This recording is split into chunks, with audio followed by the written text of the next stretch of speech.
नमस्कार मित्रांनो, लक्ष्मीच्या पावलांनी ह्या मालिकेच्या आजच्या भागामध्ये आपण पाहणार आहोत की कला अद्वैतला म्हणते, अद्वैत काय झालं तुला? तुला काही हवं आहे का? त्यावर अद्वैत म्हणतो, उगाच खोटा कन्सर्न दाखवू नको मला. तुला काय वाटलं मला काही कळत नाही का? मला तुझी सगळी नाटकं कळतात. मी मूर्ख नाहीये. मी बोलत नाही म्हणजे मला काही समजत नाही असं समजू नकोस तू. त्यावर कला म्हणते, कसली नाटकं? उगाच काही आरोप करू नकोस. हे बघ, तू डिस्टर्ब वाटला म्हणून मी बोलायला आले. त्यावर अद्वैत म्हणतो, तुला कुणी सांगितलंय माझ्याशी बोलायला यायला? तूच आली ना बोलायला. इनफॅक्ट तुमच्यासारखे विश्वासघाती माणसांशी तर बोलायची इच्छाच नाहीये माझी. त्यावर कला म्हणते, अद्वैत बास, तू बोलण्याची लिमिट क्रॉस करतोय. उगाच काही बोलू नको. त्यावर अद्वैत म्हणतो, ठीक आहे, योग्य वेळ आली की बोलेल मी सविस्तर. त्यावर तुझं म्हणणं काय आहे हे देखील सविस्तर ऐकेल. आणि अद्वैत बेडवर जाऊन झोपतो. कला मनातच विचार करते, काय सांगायचं आहे याला? असं काय बोलतोय हा? याला काय सांगायचं असेल योग्य वेळ आल्यानंतर? अद्वैत झोपत नसतो. तो विचार करत असतो. आठवत असतो नैनाच्या सापडलेल्या वस्तू. अद्वैत कलाकडे बघत असतो आणि म्हणत असतो, कशी काय हिला गाढ झोप लागू शकते? हिनं तर माझी झोप उडावली. पण आता झोपून घे, तुला जितकं झोपायचं तितकं. तुझी झोप उडवण्याची वेळ माझी आहे. तिचा फोन घ्यायला ह्या घरात 100% येणार. ती फोनशी इतकी अटॅच आहे ना. आणि नैना तिथे रात्रीच्या वेळेस खरंच येते. चोर पावलाने. तेव्हा घराचे दरवाजे लावलेले असतात. ती खिडकीतून डोकावून बघते. काठीच्या साहाय्याने दरवाजा उघडण्याचा प्रयत्न करत असते.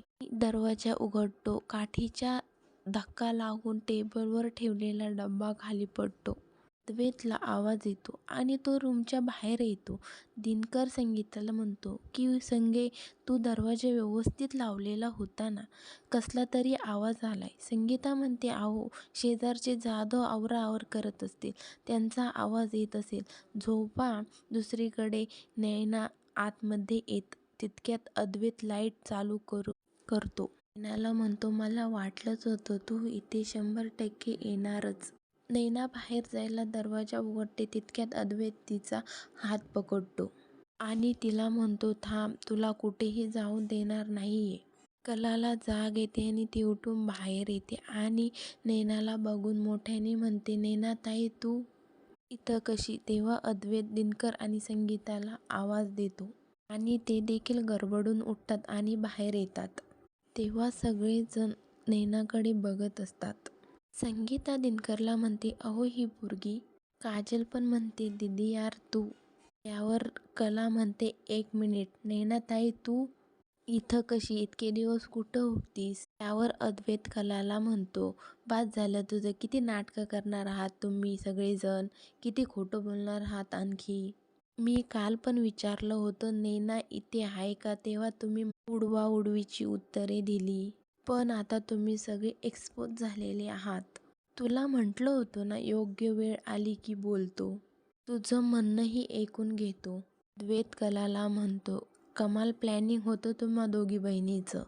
मला फसवण्यासाठी ह्या सगळ्या मागील मास्टर माइंड तूच आहे.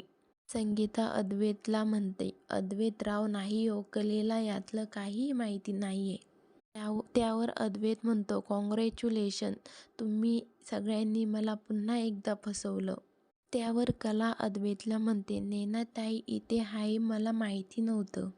माहिती असतं तर मी तिची मिसिंग कंप्लेंट केलीच नसती. तेव्हा अद्वैत म्हणतो, तो सगळा तुझ्या नाटकाचा एक भाग होता. आता तुझा खेळ संपला आहे. आणि अद्वैत नैनाला म्हणतो की तू का वागलीस माझ्याशी असं? एकत्र संसार करण्याची स्वप्न बघितली होती ना? माझं काय चुकलं म्हणून फसवलं मला? हिनेच सांगितलं होतं ना तुला मला फसवण्यासाठी? तिच्या सांगण्यावरूनच केलं ना तू हे?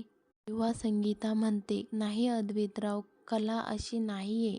त्यावर नैना लगेच म्हणते, तुला तर काय कलाचंच कौतुक. बाबांना तर असं वाटतं मला एकच मुलगी आहे, ती म्हणजे कला.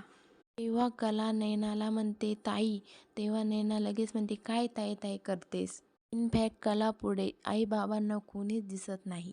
तुम्ही येणार म्हणून काल मला घराबाहेर जायला सांगितलं आणि आज मी माझ्या घरात आले तर तुझा नवरा मला जाब विचारतो.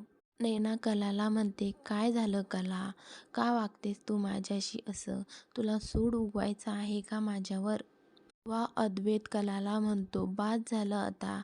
आता तरी खेळ बंद कर लपवाछपवीचा.